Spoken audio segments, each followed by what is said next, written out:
اگر اس طرح سے کوشچن رکھا جائے اور صرف کہا جائے اس کا جواب تو وہ اسٹوڈنٹ پر کچھ ہارڈ ہوتا ہے، اس کے آگے 3 جواب لکھ دیا آپ نے، ان میں صحیح کیا ہے ٹک لگا دو، یا ان میں سے کوئی ایک جواب دے دو تمہیں پاس کر دیا جائے گا، اور آسان۔ دیکھیے 3 رکھا اور کہا کہ اگر اتنا نہیں کر سکتے تو تمہاری اولاد نیک ہو، تمہارے لیے دعا کرو۔ یہاں پر دعا کا معاملہ بھی آپ سن لیجئے، ملک میں کیا ہو رہا ہے جانتے ہیں نا، آپ تو شہر میں رہتے ہیں، اچھی طرح سے حالات کی نزاکت کا آپ کو علم ہے، مگر کیا یہ صرف اور صرف ہمارے دشمنوں کی دشمنی ہے یا اپنی بھی کمی ہے؟ اپنی بھی کمی ہے، اس لیے پہلے دوسرے کا گھر جھانکنے کے بجائے اپنا دامن دیکھو کہ تم نے کیا کیا ہے، تم نے کیا کیا۔ تاریخ تو وہ ہے کہ ایک میدان جنگ ہے، 2 صحابی دعا کرتے ہیں، ایک دعا کرتے ہیں پروردگار آج مجھے اتنی قوت عطا فرما کہ میں دشمنوں کا مقابلہ ہو۔ دونوں نے پہلے طے کیا کہ میں دعا کروں گا، آپ آمین کہنا، پھر آپ دعا کریں گے، میں آمین کہوں گا۔ تو ایک نے دعا کی، اے اللہ تبارک و تعالی جب کل صبح جنگ شروع ہونا، اے پروردگار مجھے اتنی قوت عطا فرما، طاقت عطا فرما، جب دشمنوں کا مقابلہ ہونا تو میں اپنے دشمن پہ تلوار چلاؤں اور اس کو خاک و خون میں تڑپتا ہوا دیکھوں اور جنگ میں ہماری جیت ہو۔ دوسرے نے کہا آمین۔ اب یہ دعا کر رہے کہ اے اللہ کل جب میدان میں جنگ تیار ہونا اور ہم نکلے باہر، اے پروردگار سب سے جو طاقتور دشمن ہے نا مجھے اس کا سامنا کرا دے، مجھے اس کا سامنا کرا دے، وہ مجھ پہ ضرب لگائے میں اس پہ ضرب لگاؤں، وہ مجھ پہ تلوار اٹھائے میں اس پہ تلوار اٹھاؤں، اے پروردگار پھر ایسا کرنا کہ مجھے شہادت کی توفیق عطا فرما، میں میدان جنگ میں شہید ہو جاؤں اور تیرے جنت کا حقدار بنوں۔ انہوں نے کہا آمین۔ جب صبح ہوئی نا، لشکر ٹوٹا نا، جب جنگ شروع ہوئی نا تو دیکھا ان کی دعا بھی قبول ہو چکی ہے، ان کی دعا بھی قبول ہو چکی ہے۔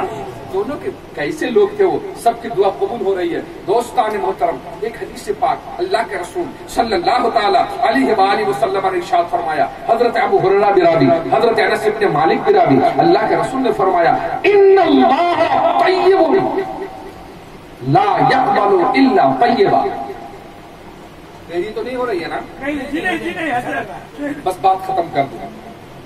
اللہ تبارک و تعالی پاک ہے اور پاک چیزوں کو ہی پسند کرتا ہے، اور فرمایا وَأَنَّ اللَّهَ أَمَرَ بِالْمُؤْمِنِينَ بِمَا أَمَرَ بِهِ الْمُرْسَلِينَ أو بِمَا أَمَرَ بِهِ الرُّسُلَ۔ بے شک اللہ تبارک و تعالیٰ نے ایک معاملے میں مومنوں کو جس بات کا حکم دیا وہی رسولوں کو حکم دیا، جو کام کرنے کا مومنوں کو حکم دیا وہی رسولوں کو۔ کیا فرمایا؟ فقال یا ایھا الرسل کلوا من طیبات واعملوا صالحا انی بما تعملون علیم۔ اے میرے رسولو رزق حلال کھاؤ، حلال روزی کھاؤ، نیک اعمال کرو، میں تمہارے کاموں کو اعمال کو جانتا ہوں۔ وقالا یا ایھا الذین آمنوا کلوا من طیبات ما رزقناکم، اے ایمان والو ہماری دی ہوئی روزی سے بس پاکیزہ چیزیں کھاؤ، حرام نہ کھانا۔ پھر فرمایا وذکر الرجل یطیل السفر اشعث اغبر یمد یدیہ الی السماء یا ربی یا ربی۔ مسافر کی دعا قبول ہوتی ہے، یہ کتاب کئی لوگوں کی دعا قبول ہوتی ہے، ان میں مسافر کی دعا بھی قبول ہوتی ہے۔ جب مسافر سفر کرے، سفر پہ جائے تو اس سے دعا کرانی چاہیے، اور مسافر کو بھی چاہیے کہ دعا کرے۔ مگر اللہ کے رسول فرماتے ہیں کہ ایک آدمی سفر کر کے آتا ہے، سفر کا گرد و غبار اتنا کہ اس کا لباس میلا ہو گیا، بڑا گندا حال، اور اس حال میں اس نے سن رکھا کہ مسافر کی دعا قبول ہوتی ہے، تو دعا کرنے لگا اے اللہ اے پروردگار جو بھی چاہتا ہے مانگتا ہے۔ مگر اللہ کے رسول نے فرمایا مطعمہ حرام مشربہ حرام وملبسہ حرام وغذی بالحرام فأنى يستجاب لذلك۔ ذرا حال ہے کہ یہ مسافر جو دعا کر رہا ہے حال اس کا یہ ہے کہ کھانا بھی حرام، پینا بھی حرام، پہننا بھی حرام، غذا بھی حرام چیزوں سے حاصل کیا، تو اللہ اس کی دعا کیسے قبول کرے گا؟ اس لیے فرمایا کہ ایک انبیاء کی دعا قبول ہوتی ہے اولیاء کی دعا قبول ہوتی ہے اور جو رزق حلال کھاتا ہے اس کی دعا قبول ہوتی ہے. ہمارے معاشرے میں آپ یہاں پر تجارت کرنے والے بیٹھے ہیں، میں بتاؤں آپ کو، قرآن مجید کے اندر فرمایا وزنوا بالقسطس المستقیم، جب تم ناپ تول کرو نا بالکل برابر برابر ناپو. قرآن مجید کا حکم ہے. اگر تم نے کسی سے پیسہ زیادہ لیا، 1 کلو کا پیسہ لیا، 950 گرام دیا، تو عذر شرع یہ جائز نہیں ہے. دیکھو رزق حلال کا اہتمام کرو. اللہ تبارک و تعالی حلال میں برکت عطا کرتا ہے کہ آپ کو اس کا اندازہ بھی نہیں ہے کہ آپ 10 روپیہ کما کر کے انشاءاللہ عز و جل 1000 کا کام کر لیں گے، پتہ بھی نہیں چلے گا. سبحان اللہ. یہ برکتوں میں ہوتا ہے. قرآن مجید نے جگہ جگہ اللہ تبارک و تعالیٰ نے بزنس مین کو سمجھایا ہے ایسے کرو. وہ ایک علیحدہ ٹاپک ہے جو ہمیں توجہ دینی چاہیے اس طرح. اللہ کے رسول نے فرمایا کہ جب دعا کرے تو دعا کرنے والا نیک صالح ہو. نیک صالح ہو تو نیک اولاد کی تربیت ہمیں کرنی پڑے. اور پھر جب وہ ایسا کرتا ہے اور جب وہ دعا کرتا ہے تو کہتے ہیں کہ میت وہ قبر میں مصیبت میں ہوتا ہے. اور جب نیک اولاد دعا کر دینا تو فرشتے اسے روشن طبق میں لے کے پہنچتے ہیں، اور جیسے وہ پہنچتے ہیں نا تو اس کی قبر سے عذاب دور ہو جاتا ہے. قبر میں تاریکی تھی نا، اب روشنی ہو گئی اس میں. وہ خوش ہو جاتا ہے کہ یہ کیا چیز ہے، اسے جواب دیا جاتا ہے یہ وہ چیز ہے کہ تیرے باپ تیری نیک اولاد نے تیرے لیے دعائے مغفرت کی. یہ وہی ہے اللہ تبارک و تعالیٰ نے اس کے دعا کے وسیلے سے تجھے معاف فرما دیا، تجھے معاف فرما دیا. یہاں پر ایک اور بات میں آپ کے سامنے بتا دوں جس کو اہل سنت و جماعت کے لوگوں نے بھی اپنی کتاب میں لکھا. تبلیغی جماعت کے مشہور عالم زکریا کاندھلوی صاحب نے اپنی کتاب فضائل اعمال میں لکھا کہ ایک بزرگ کا نام ابو یزید قرطبی رحمۃ اللہ تعالی علیہ، وہ کہتے میں ایک مجلس میں تھا، ایک نوجوان جو کشف میں بڑا ماہر تھا. کشف کہتے ہیں کیا کہ اللہ تبارک و تعالیٰ اپنے کچھ بندوں کو وہ قوت عطا فرماتا ہے کہ وہ یہاں پہ کھڑے ہو جائیں اور قبر میں کیا ہو رہا ہے ان کو حالات کا علم ہو جاتا ہے. اللہ کے ایسے بندے، اسی کو کشف کہتے ہیں. وہ کہتے ہیں نوجوان کھانا کھانے کے لیے بیٹھے تھے تو وہ رونے لگا اور کہا کہ میں اپنی ماں کو جہنم میں دیکھ رہا ہوں، میری ماں کو عذاب ہو رہا ہے. رونے لگا. انہوں نے کہا حضرت ابو یزید قرطبی رحمۃ اللہ تعالی علیہ نے کہ میں نے یہ حدیث سن رکھی کہ جو کوئی 70,000 مرتبہ کلمات طیبہ پڑھے اور اپنے مرحوم کو ایصال ثواب کرے تو اللہ تبارک و تعالیٰ اس مرحوم کی مغفرت کرے. تو کہا میں پڑھا ہوا تھا اپنی ماں کے لیے، تو کئی نصاب پڑھا تھا، ایک تو اپنی ماں کو ہدیہ کیا تھا، ابھی اور کچھ میرے پاس پڑے ہوئے تھے، میں نے تو اسے کچھ نہیں کہا، میں نے دل ہی دل میں کہا اے اللہ اس نوجوان کی ماں کو میں 70,000 کلمات کا ثواب ہدیہ کرتا ہوں تو اس کی مغفرت کرو.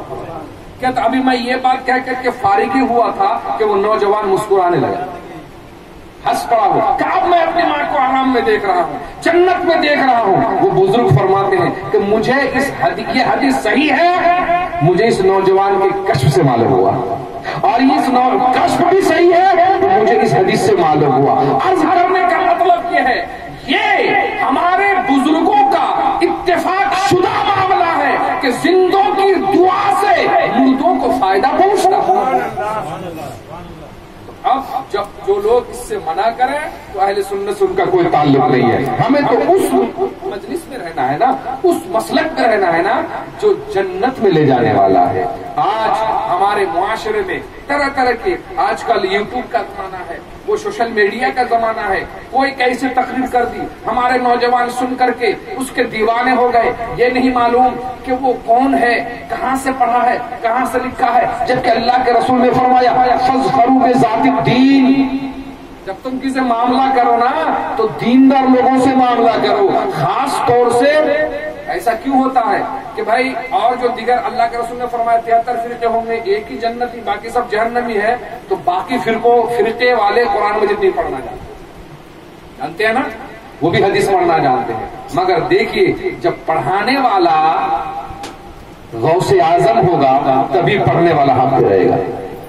جب پڑھانے والا خواجہ اجمیری ہوگا تبھی پڑھنے والا بختیار کاکی ہوگا، اور جب پڑھانے والا امام محمد رضا ہوگا تو پڑھنے والا بھی صدر شریعہ ہوگا. اس اس لیے بات سنو تو یہ دیکھو کہ اس کا کنیکشن کس سے ہے، تعلق کس سے ہے، کس کا دامن تھام کر کے ہے، کس کا نام لیوا ہے. ورنہ شیطان کو بھی آتے تھے بہت حربے، شیطان بھی فرشتوں کو جا کر کے پڑھانے کا دعویٰ کرتا تھا، مگر جب تعلق کٹ گیا تو جہنم میں بھیج دیا گیا، جہنم میں بھیج دیا گیا. عزیزان ملت اسلامیہ، ہمیں یہ مسلمان ہم اللہ تبارک و تعالیٰ نے قرآن مجید کے اندر ہمیں یہ درس دیا ہے کہ تم دعا کرو، ربنا آتنا فی الدنیا حسنۃ وفی الآخرۃ حسنۃ وقنا عذاب النار. یاد رکھے آپ، جس طرح سے اس دنیا میں آنے سے پہلے ماں کے پیٹ میں تھے ہم، اس دنیا کا ہمیں کوئی علم نہیں تھا، اور اس دنیا میں آنے کے بعد ہمیں اس دنیا کا اتنا علم ہے جتنا ہمارے آقا نے ہمیں بتایا. یہ مت جانے آپ کہ اب اس کے بعد ہماری زندگی ختم ہونے والی ہے، نہیں، وہ اصل زندگی وہاں شروع ہونے والی ہے. اب اس زندگی میں جو اس مختصر سے زندگی میں نیک عمل کر کے جائے گا، ایمان و عقیدے کی حفاظت کر کے جائے گا، تو وہ ایسی زندگی ہوگی. اللہ تبارک و تعالیٰ فرماتا ہے ان الذین آمنوا وعملوا الصالحات کانت لهم جنات الفردوس نزلا خالدین فیہا لا یبغون عنہا حولا. جو لوگ ایمان لائے، نیک اعمال کیے، اس کے لیے اترنے میں رہنے کے لیے جنت کے باغات ہیں، جنت کی مہمانی ہے جس میں وہ ہمیشہ رہیں گے، کبھی ان کو نکالا نہیں جائے گا. وہی رہو، دن بدن لمحہ لمحہ اضافہ ہوتا رہے گا. اس لیے دنیا میں جیو، آخرت کا عمل کر کے جیو. دنیا میں بھی ایسا معاشرہ بناؤ. آج ہم ایک جگہ آپس میں رہتے ہیں، ایک اپنے پڑوسی کے حقوق کو نہیں پہچانتے، بس یہ آخری بات رکھ کر کے گفتگو ختم کر دو. مشہور محدث حضرت عبداللہ ابن مبارک، بہت بڑے محدث، وہ جس میں رہتے تھے بصرہ میں، حضرت امام اعظم کے شاگرد بھی ہیں. تو دیکھیے جناب، جس محلے میں وہ رہتے تھے وہاں پر ایک شخص نے یہ اعلان کیا کہ مجھے اپنا مکان بیچنا ہے. تو قیمت کیا لگایا وہ؟ کہ مکان کی قیمت 1000 درہم. لوگوں نے پوچھا کہ بھائی آپ کا مکان 1000 درہم کا نہیں ہے، بمشکل 100 درہم کا ہے. تو کہا کہ دیکھیے میں بھی جانتا ہوں مکان 100 درہم ہی کا ہے، مگر میرے پڑوس میں عبداللہ ابن مبارک رہتے ہیں، پڑوسی کی قیمت 900 درہم ہے. پڑوسی کی قیمت 900 درہم ہے. میں جب گھر بیچوں گا تو پڑوسی کو بھی تو بیچوں گا نا. وہ اتنا اچھا پڑوسی تمہارے بغل میں رہے گا، تمہاری مصیبت دور ہو جائے گی. ہمارے امام حضرت امام اعظم ابو حنیفہ رحمت اللہ تعالی علیہ کے پڑوس میں ایک اونچی رہا کرتا تھا، شراب پی کر کے آ کر کے روز امام صاحب کو تنگ کرے، روز گالیاں بکے. یہ اللہ کے بندے، اللہ اکبر، اتنے شان والے، عظمت والے. ہوا یہ کہ ایک روز کہیں وہ پی کر کے ہنگامہ کر رہا تھا، وہ پولیس والوں نے اس کو جیل میں ڈال دیا. اس دور میں بھی یہ قانون تھا. حضرت امام اعظم رات کو اٹھے ہیں، دیکھ رہے ہیں کہ بھائی آج ہمیں گالی دینے والا نظر نہیں آ رہا ہے، ہم پر بھپتیاں کسنے والا نظر نہیں آ رہا ہے، ہمیں ریاکار کہنے والا نظر نہیں آ رہا ہے. کیا ہوا؟ بمشکل صبح ہوئی. صبح اٹھنے کے بعد پتا کیا کہ بھائی یہ ہمارے پڑوسی کہاں گئے. تو کسی نے کہا کہ حضرت ایسا ہوا ہے، وہ آپ کو تو خوش ہونا چاہیے، جیل میں ڈال دیا گیا ہے، آج آپ آرام سے سوئے ہوں گے. حضرت امام اعظم نے تو اسے کچھ نہیں کہا. صبح اٹھے، آپ اپنا عصا لے کر کے پہنچ گئے جیل خانہ.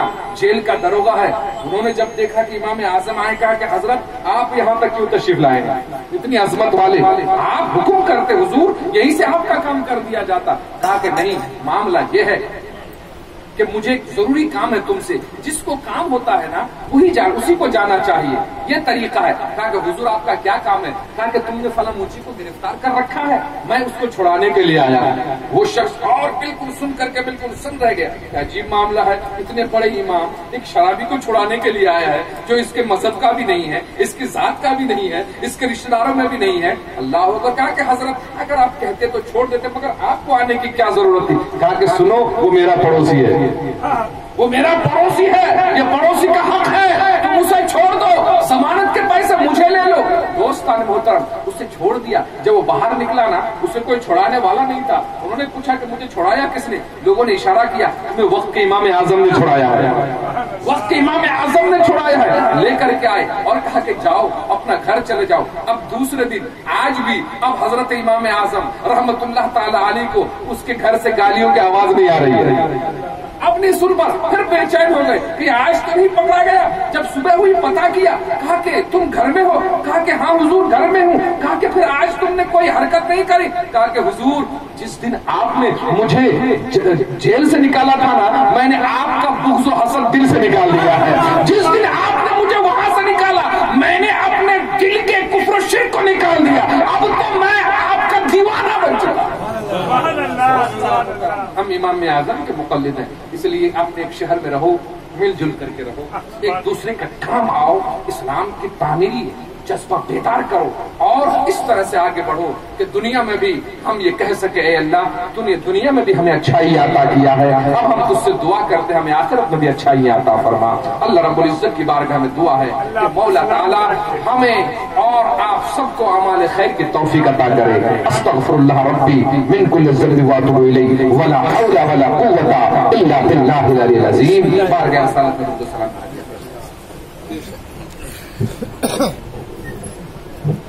یا نبی سلام علیکہ، یا رسول سلام علیکہ، یا حبیب سلام علیکہ، صلوات اللہ یا حبیب یا رسول اللہ علیکہ سلام.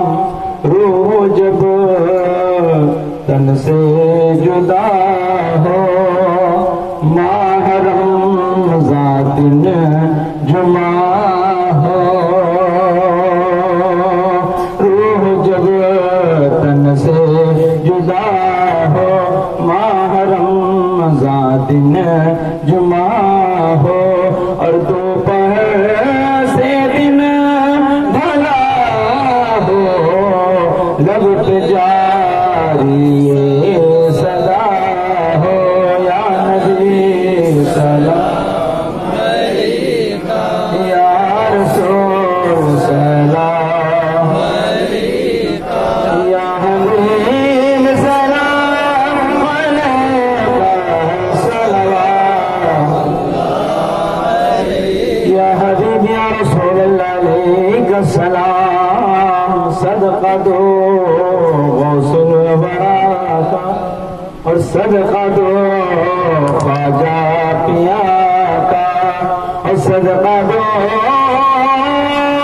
کل اولیاء کا، اور علم دو احمد رضا کا.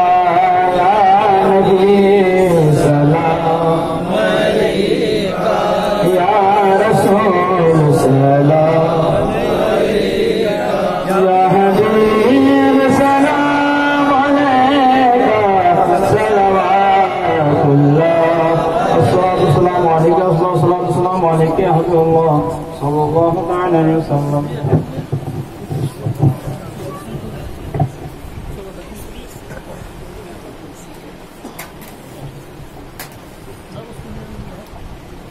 أعوذ بالله من الشيطان الرجيم. بسم الله الرحمن الرحيم.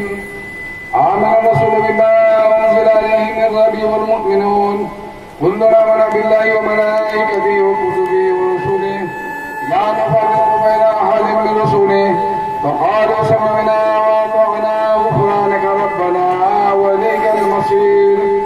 لا يكلف الله نفسا إلا وسعها لها ما كسبت وعليها ما اكتسبت.